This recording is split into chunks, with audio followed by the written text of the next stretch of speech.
Subscribe to Automation Studio channel and press on bell icon for new video notifications.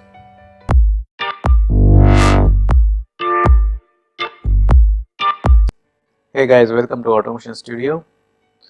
This is Praveen, and in this particular session we are going to see how to manage your locators. So as we have seen a couple of videos, and most of the videos where we are automating the test cases scenarios, so we are using the locators. So what is the best way to deal with these locators? So how to define it within a test class, and what are the different ways to define in a test class, we will see with the help of one of the scenario in this tutorial. So let's start with this. So here is my application is already open, where we can see number of mobile elements. So first of all, this is a native app. I have here 3 text fields. One of them is the password field. I have this button. So what we are going to do, we are going to deal with few of the elements here, like this 2 text field, one this password field, another is login button, and few are the like cross icons. So what it will do, I will click on that, then it will clear this text. If I will click here, click on that, it will clear this text. Okay, so let's see with the help of the code. So here is my Eclipse. In my Eclipse I have created one class which is elements test class. I have extended this test class with base test. Now what is a base test class? In order to know that what is a base test class or how can you prepare the base test class, you can see my previous video where I have explained the creation of base test class in details. So before running this particular test class, my base test class will get execute and the initialization of APM driver will invoked. The creation of the APM driver is done, then it will be consumed by its child class from here itself. Like this, it will create the APM driver and launch the application like in this form, and from here, from this screen, my test case will get to start from here. Right. So before that, all the thing will be done by base test class.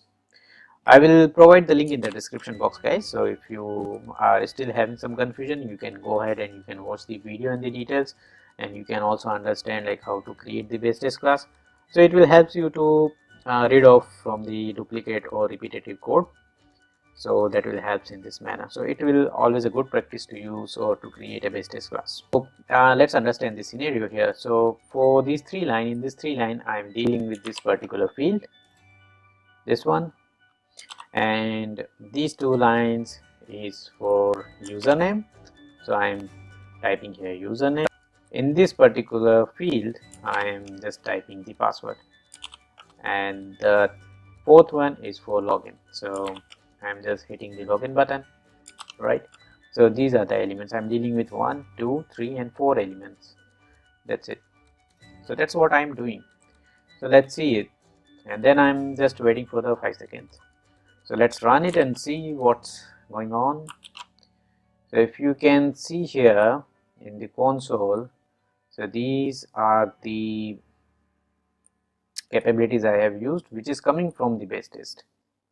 And yep, so this is the whatever it has done, it's done through the base test. Now the test case is going to be executed step C.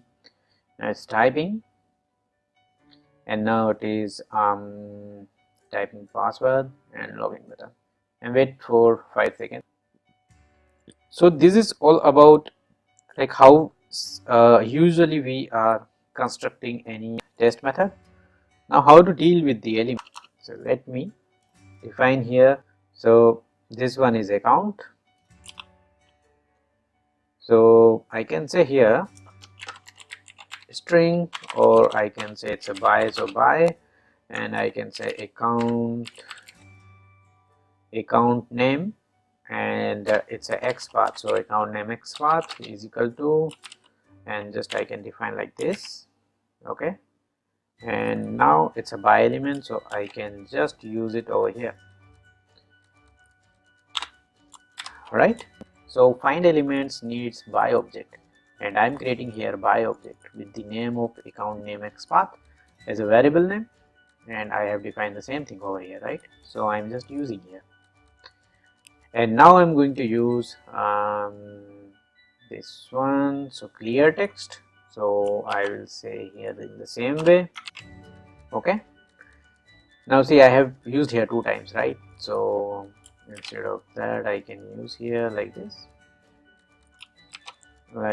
or I can use it like this. See, it's very simple. So if there is any changes in the locators, then you have to just change over here. Let me do it for further. Now let's see, your test case is looking so clean here. Now what is the benefit of using defining your all the locators in the starting? So what if you have to write a lot of methods where you have to use the same IDs. Suppose you have created only one test method here. Suppose your scenario is like that, you have to create one class. Within that class you have to write 10 to 12 test methods where you are going to use the same locators.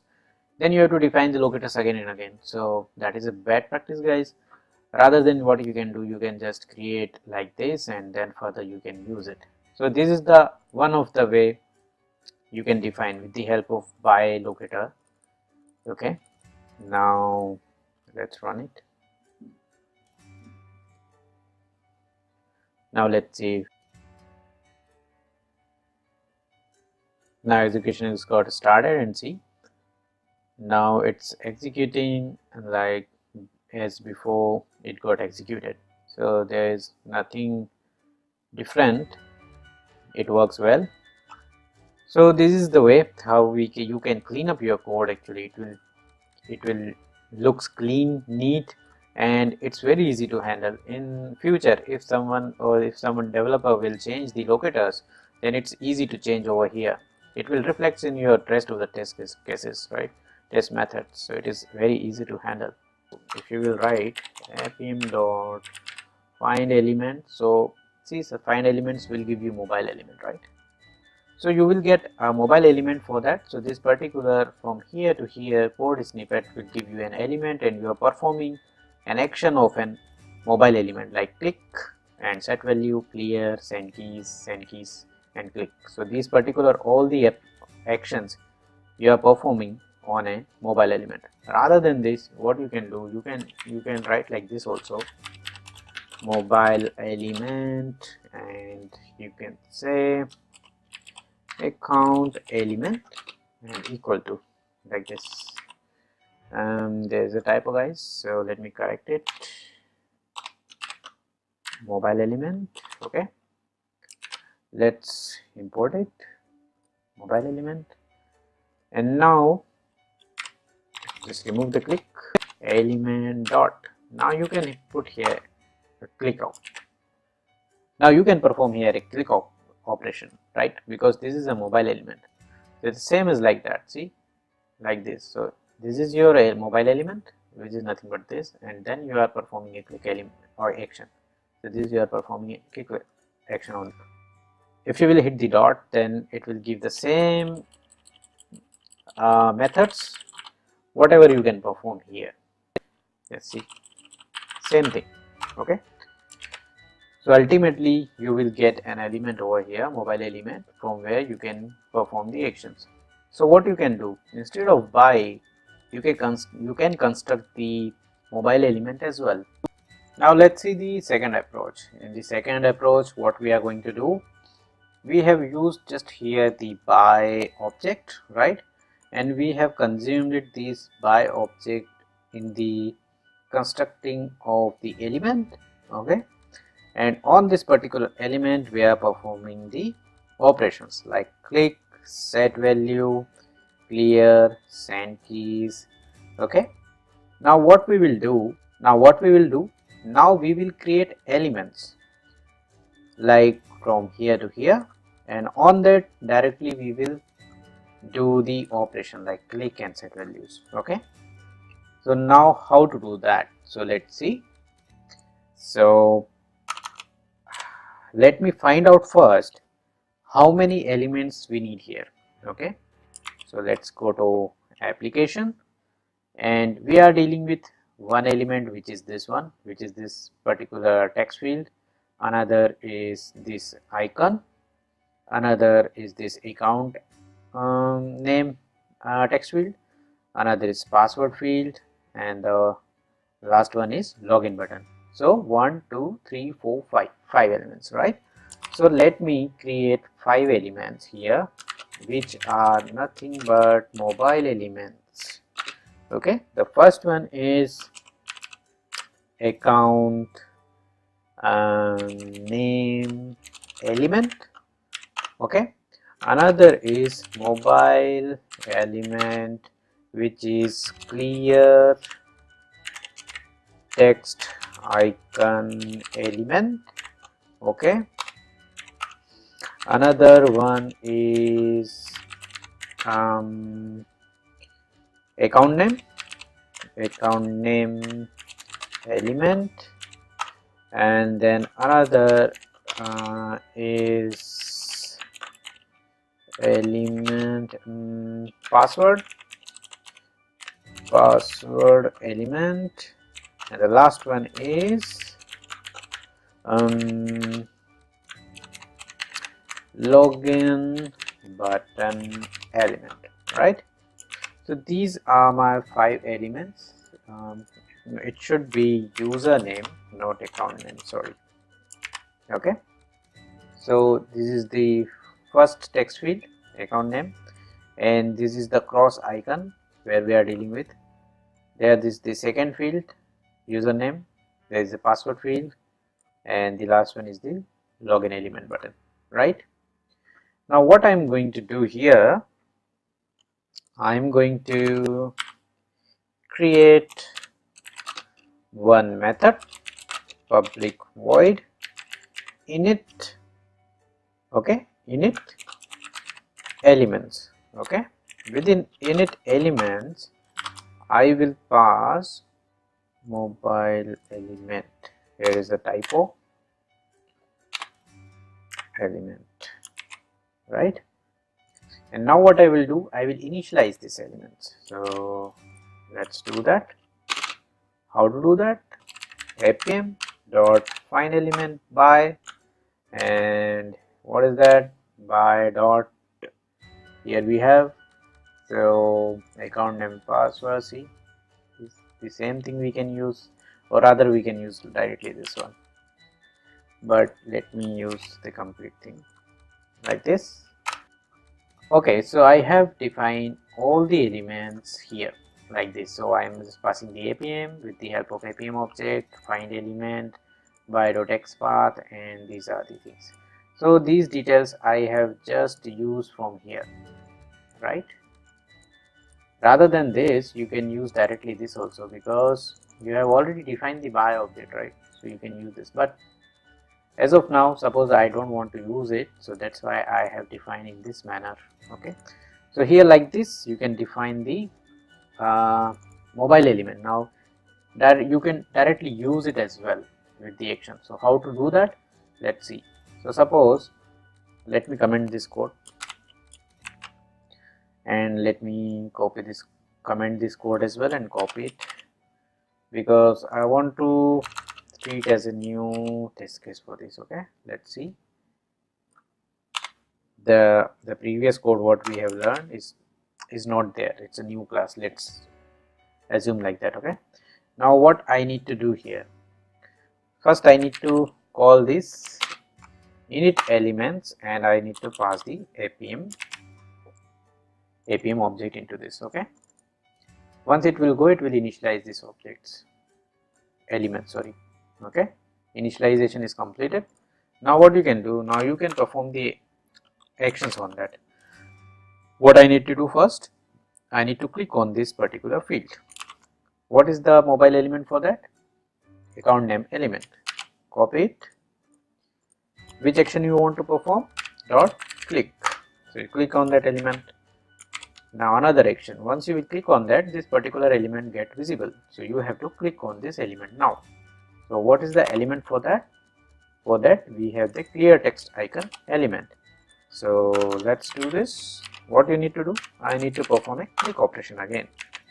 Okay, another thing is I need to type here, okay, in the same field, okay, which is that field, account name element. But what you need to do here, I need to perform a set value operation with the text as QA. Okay, done, perfect. Now I need to first clear this text and type here Anil. So what I will do, what is that field? Mobile element is username element. Okay, what you need to do, I need to clear text first. Okay, then what you need to do, I need to pass text as Praveen. Perfect. Now what you want to do, another thing, another action is I need to type the password. Okay, what is the element for password? This one. So type here send keys. What password you want to use? I want Praveen123. Okay, done. Now what you need to do, I need to click on this login button. Okay, what is the mobile element for that? Login button element. Okay, let's use it. What you need to do, I need to perform the click operation. Okay, that's it.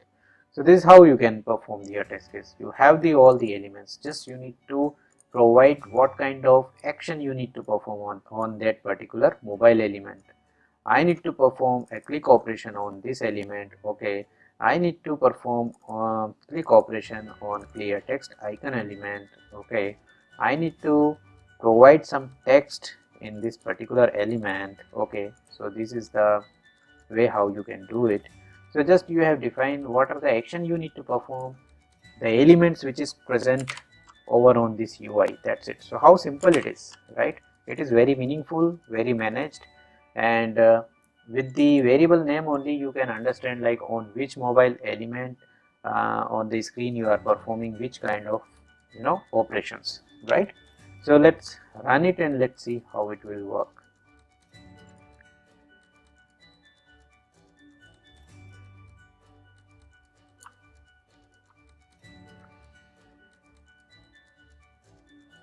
So here we go.